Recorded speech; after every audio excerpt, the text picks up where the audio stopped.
Welcome to another Unwinding with Fiber and Fabric. I am spinning Great Himalayan Stinging Nettle top today. It is, it's been a bleach top, so it's very, very white. And I am spinning it with a bit of water on my fingertips, so a wet spin. And I am using a handheld distaff. The truth is, this is actually my handheld ball winder that my husband made for me, I believe, during Tour de Fleece this year. And I quickly, in spinning this fiber, realized I did not want to spin this just from the top. I needed to have a distaff to help control this fiber. It is very similar in nature, in a number of qualities, to the flax that I spun last week. But there are some striking differences as well. So that is one of the topics that I will be covering today in this podcast. The other is I have another English paper piecing block to share with you. The first of the blocks that will be going into the quilt that I am working on. It will have 30 blocks and be a nice, comfy, curl up on the couch and watch TV quilt when it is done. So those are the two things that I'm going to be sharing today. I will be talking about quite a bit about the fiber I'm spinning and some of the other fibers that are very similar to it. I've gathered up some show and tell of some other fibers that I'll be spinning over the next few weeks. So since I have the fiber in my hand, and as you can see, this is not something I can really look up at the camera very often with. It is inchworm spinning to be to be sure. This is inchworm. I am doing a short forward draft of this spinning. I am using the distaff to control this fiber because when I was trying to spin it from just a section of the top, the rope, I guess you could say, for the non-spinners out there, what looks like just a rope of fiber. When I was trying to spin it from that, it was going everywhere.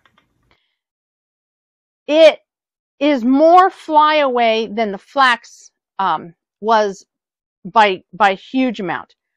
And I think I'm going to set this aside now, put a little more twist in that, clip this here to hold it in place, and talk about the difference that I quickly discovered between the flax and the nettle. And as I said, this nettle is specific, the Great Himalayan Stinging Nettle. It's considered one of the longest bast fiber plants. The information that I have, it can grow up to 18 feet in height. And it is it's a good fiber if you can get it, if you want to give it a try. It is very sustainable. It is good at the root structure of the plant is very dense, so it helps prevent water or soil erosion from the rains. It is grown naturally in Nepal, and it will regrow every year. It doesn't sap the soil. It helps hold the soil in place to avoid erosion. So it is a good fiber as far as sustainability. It helps, obviously, the economy by buying a product that is from Nepal. How much of it affects the economy, I don't know. I bought my fiber from source here in the United States, but it did not take me long to establish that there was a very significant difference between the nettle and the flax. And I have, for the purposes, this is a crinkly bag, but for the purposes of showing, I think I'll just break some of that off because that is a very crinkly bag, of comparing the fibers. I'm gonna pull out some bleached flax versus the unbleached flax that I was spinning last week. And I'm gonna just hold them up because I think you can automatically just see from the camera angle a little bit of what I'm talking about the difference. You see how flyaway and very hair-like this is, whereas this, you can see kind of, I would say this is like this is like spinning hair, and this is like spinning wool. There is no grippiness to this. The flax, on the other hand, especially the unbleached flax, it has a grippiness to it. When I was spinning the flax last week, and I'll get some of that out. I just pull, so unbleached, bleached. It wanted to, it doesn't want to grip on its, onto itself the same way, say, wool would. It doesn't have the crimp and all that. But there's a couple things going on that made this a little bit easier to spin. One is that just, I mean, again, holding it up to the camera, there is a difference in the texture. This is very smooth, hair-like fibers from a plant. This, on the other hand, looks like it needs to be combed. This one looks like it's been combed. This one looks like it needs to be combed. And they're both combed fibers. They're both been hackled. The bast fibers, I thought I should kind of mention, I'm going to be just showing you a bunch of different bast fibers. Think long grass, okay, for lack of better, it's long tubular shaped grass, long weeds, that when, like wheat or straw, so a long growth. Flax is this long grass-like tubular structure, and when you break down the outer shell of it, there's inside lots of long fibrous particles. And that is what we end up wanting to spin. Remove the outer husk, the outer shell, and we're left with these fine fibers inside. So, and of course, as I showed in my last video, there's different types of prep, and there's some wonderful videos that show about the processing of flax, and I will include links to those in the description below. So please, if you're interested, go check those out, because I really felt it was much better all around to direct to the people who have done some really great videos in the past, rather than try to even show a ton of photos. I believe I will be showing a picture here of an old painting of the processing of flax to linen. But beyond that, what I really wanted to do is just talk about what I'm seeing in the difference of the prepared fiber. And of course, since I didn't prepare the fiber myself, there's a lot of variation that could be in how it was prepared. But overall, the thing that really stood out when I compared these two, when I started spinning it especially, this really reminded me of spinning more like an Angora Angora rabbit, which is a more hair-like, rather than necessarily sheep's wool that is more woolly. Flax has a bit of that grippiness to it that's missing from this. There's a second thing that I suspect that was going on with the flax that's missing from this as well. When I was doing a little research about spinning flax, somebody that I read suggested taking flaxseed and soaking some flaxseed in the water, and I keep, so spinning it wet. I have a little bowl of water here that I've got hanging off of my wheel, and they suggested soaking some flaxseed in the water before spinning. Then remove the flaxseed and you get a bit of a gumminess. And anybody who's ever worked with flaxseed, cooked with flaxseed, just put it in their food. It has a little bit of a gel gumminess that can form. It can be used a little bit as a thickening agent in food. So when you're spinning flax, and I noticed that with this flax, and I don't know so much, I tried a little sample of the bleached flax that I have, and it didn't seem to have quite as much of that quality. This had some of the gumminess still in it. So when it gets wet, not only does it smooth the fiber down as you're spinning it, but it makes it kind of stick together. There was no such stickiness properties in this nettle. And I don't know if nettle that has not been bleached, that has been prepared in other fashions, if it would have a different, if it would have a bit of a stickiness to it. This did not. And that is one of the reasons why I very quickly went from trying to spin it like this to attaching it to a distaff. Now, I didn't want to deal with the big distaff for a couple reasons. One being, that's a lot of fiber to put on, to dress a large distaff, it's a lot of fiber. And I didn't want for a sample to do that again. The second being, this is actually really easy for me to hold. One of the things that when I was spinning last week, I was trying to hold the distaff in this hand because it's my less dominant spinning hand, my less dominant hand. Whereas when I put it over here, I could hold it in the hand that I normally hold my fiber, and I could do the drafting with my left hand, which is what I actually prefer to do. I like to draft with my left hand. I like to hold my fiber with my right hand. That just has been the comfortable way I have developed since I learned to spin. I don't know if there's a right or a wrong or a suggested. It's just how I was comfortable. So today, when I put it in the distaff, I immediately was holding it in this hand, and the spinning became easier.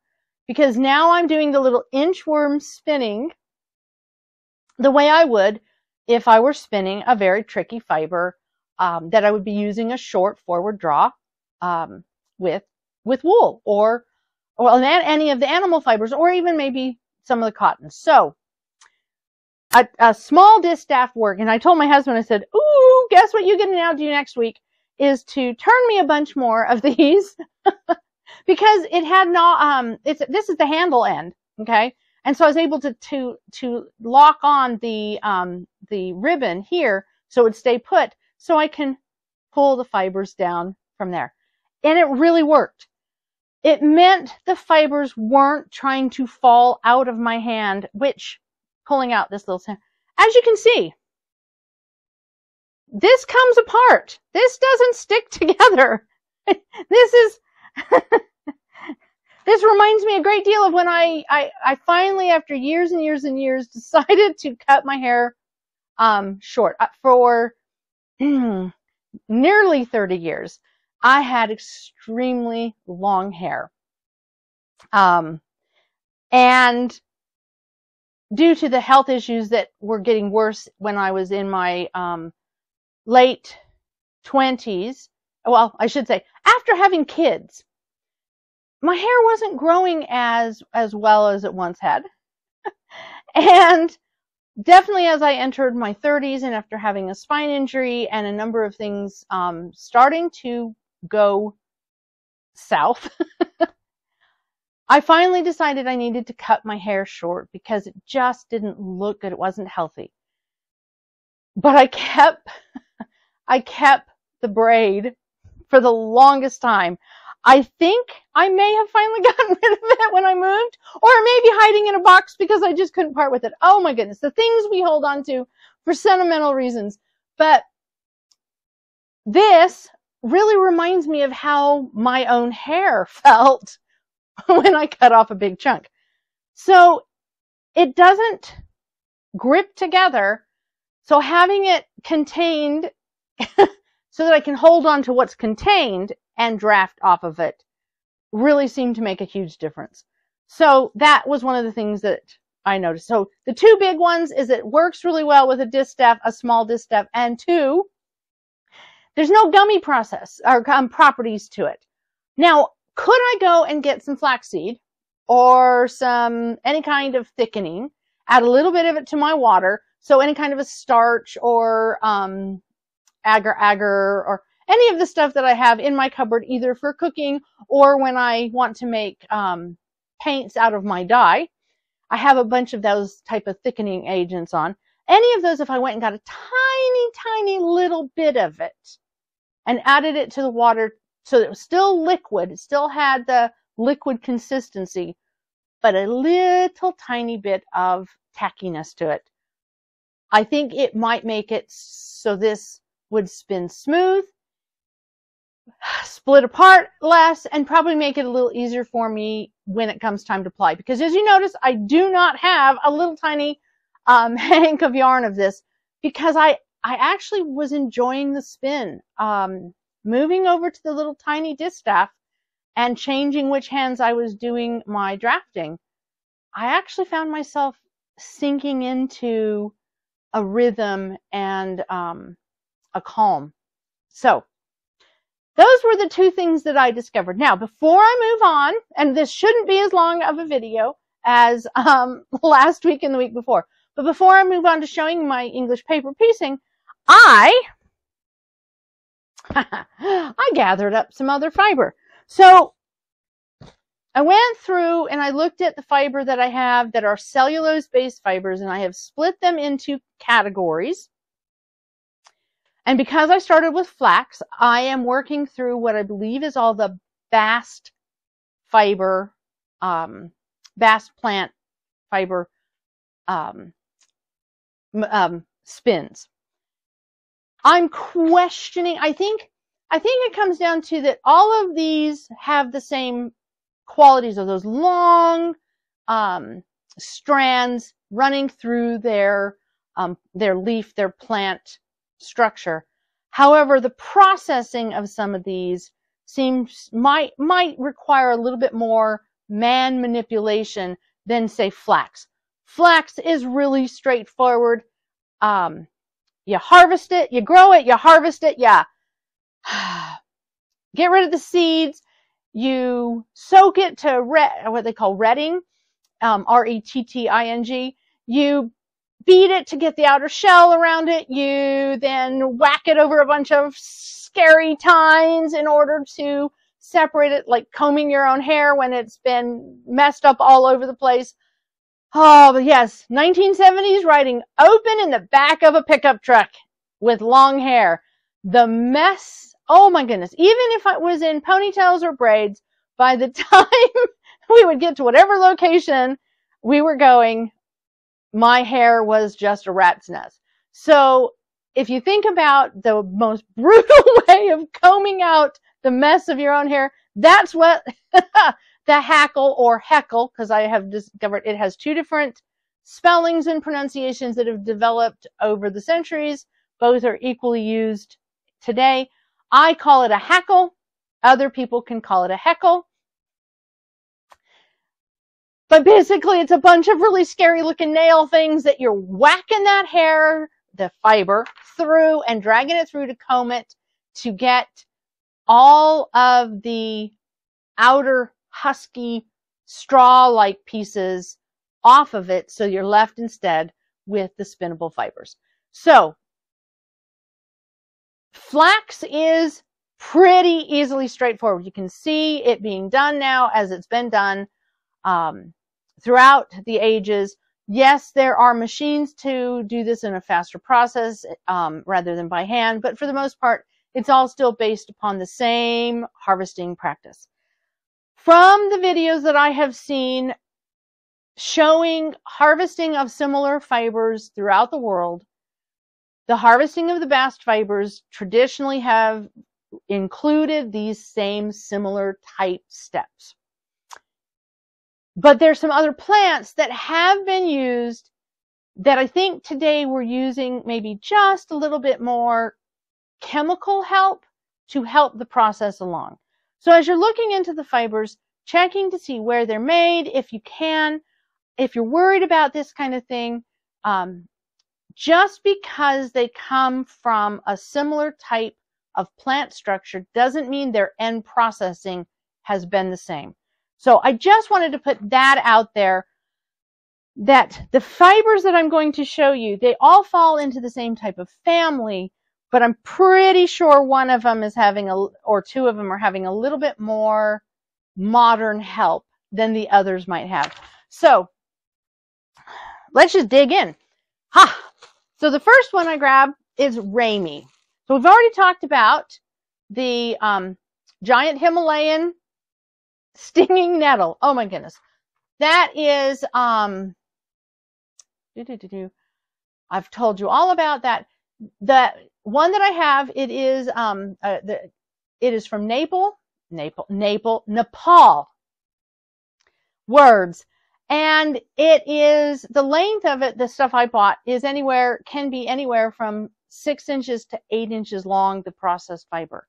I'm not sure if what I actually have has anything that long to it, but again, you have different, depending on how it's processed. And I know, like with the flax, you have the long continuous that was in the strick that trying to pronounce that, all the K on the end, the strick, that long continuous fiber versus the stuff that is in the top, which is a lot of the shorter fibers that have been processed together to make it so we can spin it.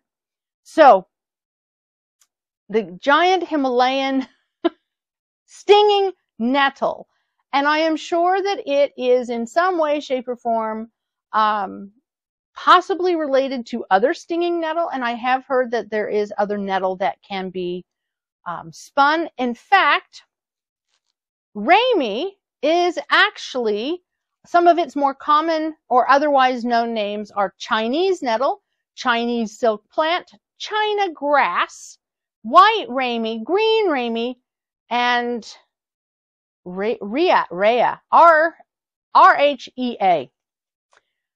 So it's a native to China, India, and Indonesia. It's been cultivated for over 5,000 years. I will probably be spinning this next week because it feels like the flax. It looks a little bit like the flax, but again, with from some very strikingly different characteristics. This Ramie actually makes me, when I look at it, think if I were to take the flax and the Giant Himalayan nettle and I combine their properties, I'd be getting something that's very similar to what's in this bag. Okay, so that's one of them.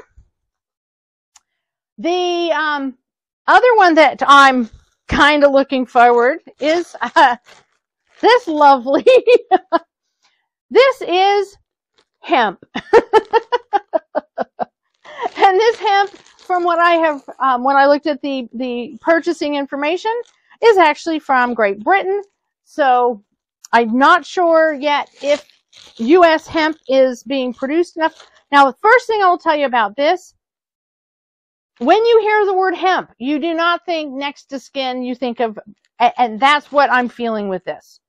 I'm feeling very coarse fibers. Now, something that has been being experimented and developed is when hemp is taken with a little bit more man manipulation, some chemicals, some of the hemp fibers that are going into clothing today are next to skin, soft, that are wonderful, they're fine. The hemp I have here is not going to produce that same result. I can tell just by touching it. This hemp is a much more true to the plant hemp. So I have my hemp, and that will be, I'm really looking forward to spinning that one. That's the fiber that I would like to spin up a bunch of and then use it to crochet a crocheted grocery bag or something of that nature, because that is a fiber that really says utility. So again, you can find man-processed, machine-processed clothing and fabric items made out of hemp. They're using, much like they do to create viscose, the rayons, they're using much more chemical processing to break it down to make it softer, because it is a sustainable, a sustainable plant that we can produce. And so we're looking at how we can use it to create something maybe less agriculturally intense as, say, cotton. Okay. Which, by the way, I will be doing cotton in the future and talking about its properties, but that is a different cellulose fiber. So this is my unbleached flax that I spun last week. Let's go on to this one. Okay. Oh, was there anything else about Ramie that I wanted? Now, one of the things I was going to say about Ramie, though, is that the Ramie plant can be harvested up to 5 times per year and can exhibit a productive lifespan of 30 years. So going back to that, what they call the Chinese nettle as another name, a very sustainable, reusable plant for agricultural purposes. There is a Ramie Fabric Museum in South Korea that actually we'll talk about, and I don't have a link for it. It's just referenced here in the information from the purchasing that I did. But if you look up Ramie fabric, there's some interesting information about this one. When we go on to the hemp that I also showed you, here we go. The hemp. This is a high this is a high quality hemp fiber. Great for hand spinning, creamy in feel and white in color. That is not white. It does not look creamy. So I'm thinking I ended up getting not I did not get the creamy white. I have something that is not creamy. It is not really all that it's a different process. So again, hemp can be in different processes. You can get different variations. What I have is very natural, unbleached, minimally processed fiber. And that's what I was looking to want to spin. So be sure if you're buying hemp fiber to make sure to check which type you're getting. One that is much more raw, one that's more processed. See what it is being used, because they're saying the hemp sliver that I didn't buy can be combined. They like combining with silk. They can use it in Nuna felting. It's just you can blend it in with your wool to add a different strength and fiber property to your wool. So when you're buying your hemp, check to see which type you're getting so you know what the purpose is. Even the photos of the stuff that I bought, you can see in the photos, some looks much more soft and white and ready to go into your wool, and that is much more craft, utilitarian. But that is actually what I was hoping to do, is to get something very much of the close to if I'd prepared it myself. All right. Okay. So now to pull out the two that are the kind of questionable. And again, I've just talked about hemp, and hemp, while it can be processed just like the flax, for the really soft hemp that we're now using to put into clothing, to put into our knitted items, it is being processed a little bit more by modern technique. This is pineapple fiber. And pineapple, it's a biodegradable. It is a cellulose fiber. It's harvested from pineapple plants. It says it's cool to the touch and ideal for next to skin fabrics. Okay? But when I look at the rest of its information, they refer to it as viscose. And that is always a good clue when you see that terminology, that this has been treated basically, rather than beaten and stripped and run through a hackle. And although I can feel similar texture properties to it, this has been, so I'm seeing the individual strands, okay, and it is spinnable, but it leads me to the question of, was it processed by traditional methods like we see with the flax, or has this been broken down into the pulp and then turned into a spinnable fiber like we see with something like rayon and other viscose type fibers? So this is from pineapple. I'm going to automatically just tell you it is going to draft beautifully. It's going to be similar to spinning silk.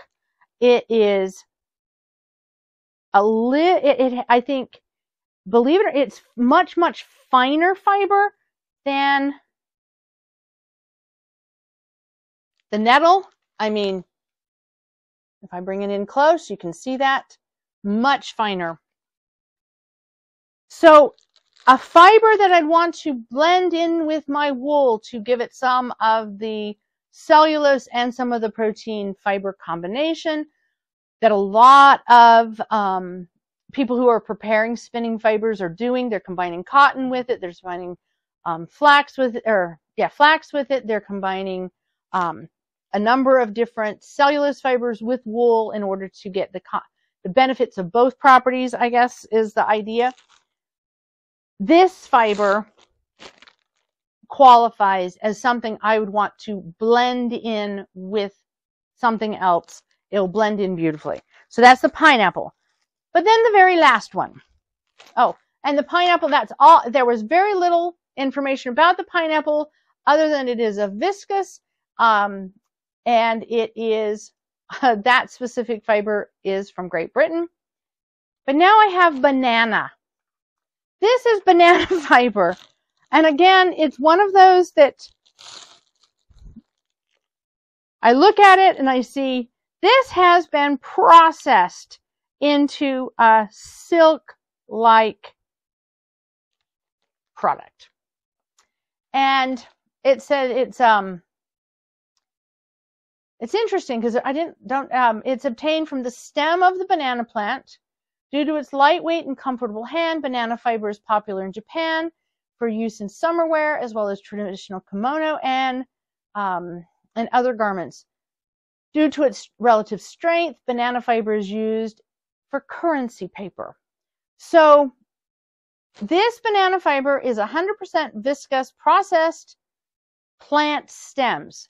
Now, when I see that, that tells me, and it's from Great Britain, that tells me,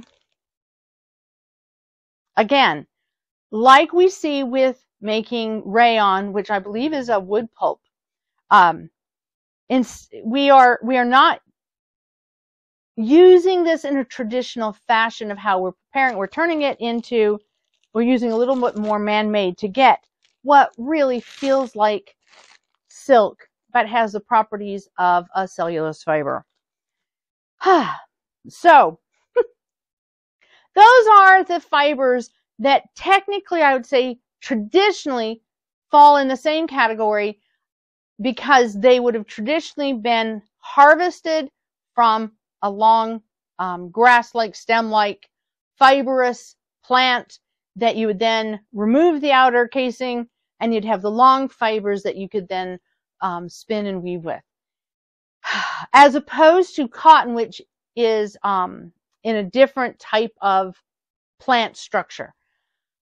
So I included them here because traditionally, yes, they are traditional fibers that were prepared in a similar way traditionally, even though today we are trying to improve upon them, make them more versatile through our processing. Oh my goodness. So I wanted to bring that. I know this has been kind of, I feel like this is a jumble because this, as I said in my video last week, this is new for me. Spinning cellulose fibers, it is a new adventure. I have not really done anything but dabble in the past, trying to understand two things has been my goal. How do each of the fibers compare with one another in the spinning process? And two, why does the modern spinner want to use them either on their own or incorporate them in with say a blend of fibers. Those are the two things that I'm hoping to understand through my process of spinning them. I want to be able to use them more. I'm not sure how much. I do know that I would like to spin up a bunch of cotton for my own projects. But I'm not sure how much I want to ever spin any of these all by themselves, mainly because, as I stated in my last video, it's not something that I see myself using. It might be something that in the future I see one of my children working with. But for me, wool is, even though I don't get to wear a lot of wool where I'm at, it's my comfortable spinning. But it is interesting to see how these properties work, because I am tempted with a few of these to blend them in with my wool and see how that goes. So after having spun all my cellulose fibers, that will be the next thing I try, is blending them with wool and seeing what kind of end product I get there. So this has been a heavy on the spinning and fiber side. And I do apologize if I sound like I'm learning this from a piece of paper. I have read it and reread it, but it's the kind of thing that I think until you really get into working with it and spend some time with it, it's not going to stick. Well, and that with my spinning of wool and my spinning of Angora and alpaca, that's how I've learned different properties about it, is to try. That's why we do breed studies. That's why we do fiber studies. That's why we try the different things, is to see, well, how do they feel and how could I use them? So this has been a heavy on the fiber side, but I do have my English paper piecing and a patch. Now, you may recognize this. One of the names that it was historically known by is the Evening Star, and that's the name I'm going with this one. And you'll recognize it as the same pattern that I shared in my pillow that I shared in the last vlog. And you'll notice it's very rough edge still. I have the borders on it because each of my blocks will have a border. So it's going to be like a large 30 block sampler quilt. But so all of them will have a muslin, a cream border. But when I am doing all this, it's all hand pieced. Every bit of this has been hand sewn together. I will trim up the border to a 10.5-inch unfinished block when all of them are done and I'm ready to assemble them together. So that's why it's kind of, the borders are a little wonky and not trimmed up, is because I'm saving that until the end. But this is the Evening Star. And this is the pattern that I will upload onto my blog, pithyponderings.com, for you guys to download if you'd like to do it. Now, I will tell you, I have been piecing, hand sewing these blocks together, and the sneak peek ones that I've been sharing on Instagram, my spooky ones, which I'm hoping to have done for next week. We'll see. I have 2 of my 3 spooky wall hanging ones put together. Not the ones that I showed you last week, but some small 10-inch blocks like this. I have been doing this hand sewing a lot during my TV time, during my downtime, which has actually been a lot of my days right now. And I've been doing this because I'm finding it really relaxing. It uses my brain at enough level that it's distracting me even as I'm watching TV, which is what I'm kind of wanting. I need to have both watching a TV show and having my brain engaged with something more than hand quilting or knitting in order to just to keep everything quiet inside. So I've been doing a number of these blocks, and what I'm going to say, so this block is a standard straight on square. In the future, I'll be doing some that are kind of on, while the border will be like this, the design itself will be on point.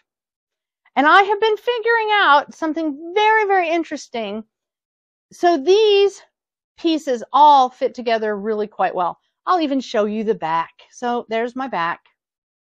And with these, I definitely learned, and I saw advice. You want to, when working with these, not trim off the tips until, you know, you do not want, extra seam allowance has been my friend. I trim off some of the excess after I have the whole block put together. But I have some that will come up that will be on point, and so we'll have some different, for the people who remember their math lessons, this is an equilateral triangle, this and this, or I should say a right triangle, not an equilateral. This might be, okay, where all three sides are the same, but this is a right triangle. So we have a right edge, a 90-degree corner. Those are really easy to set into this. The triangles where one side's really long and another side is this length and another side is another length altogether, those, oh my goodness.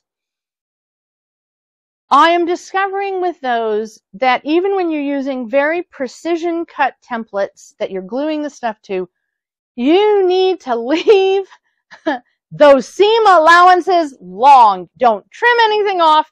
Don't think, oh, well, I don't need this little tip. No.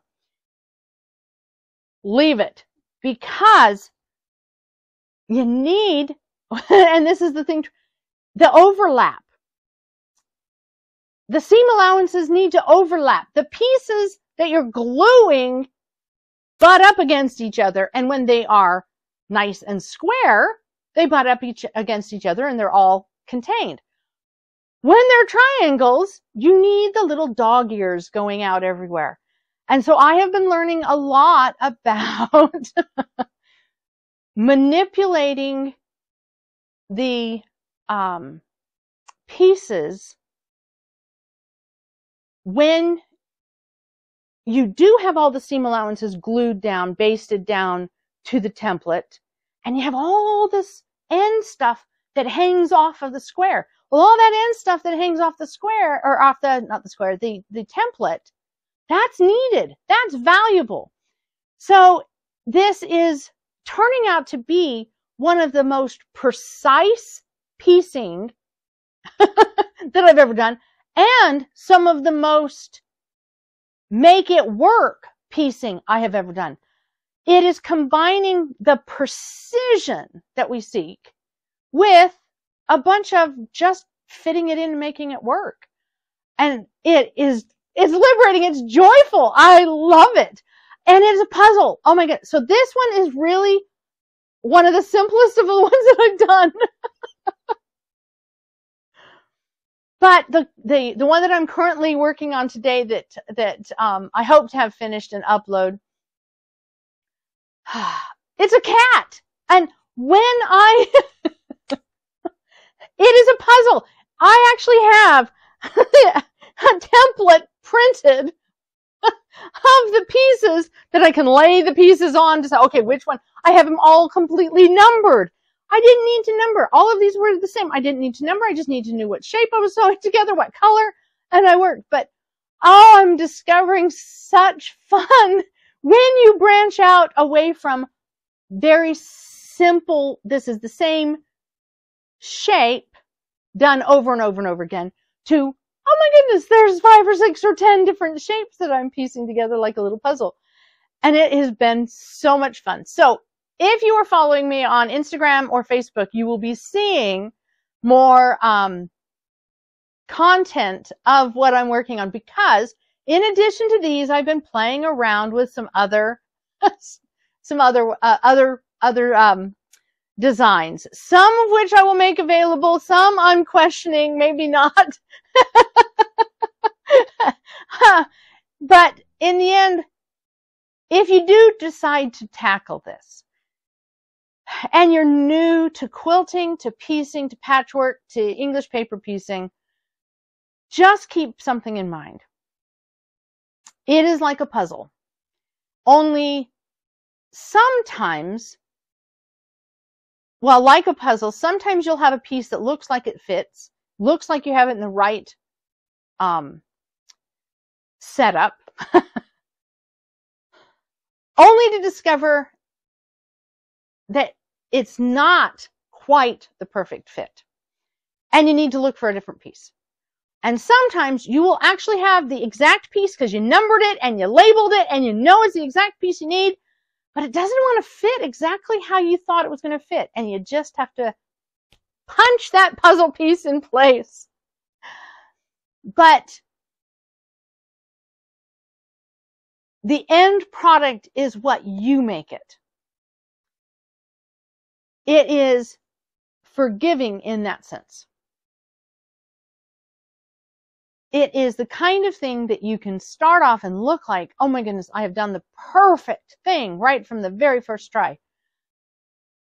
And then the second and third try, you're really going, what did I do wrong? It can lull you into a sense of comfort and a sense of perfection and then totally kick you out the door and say, start over again. I have used the seam ripper quite a bit, but unlike when I'm at the sewing machine, I'm not frustrated. Every mistake I've made that I've had to unpick and redo, I have been at peace with. It is a joy. So, if you decide to give it a try, just keep that in mind. I wanted to have this one end a little bit shorter. It is ending a little bit shorter.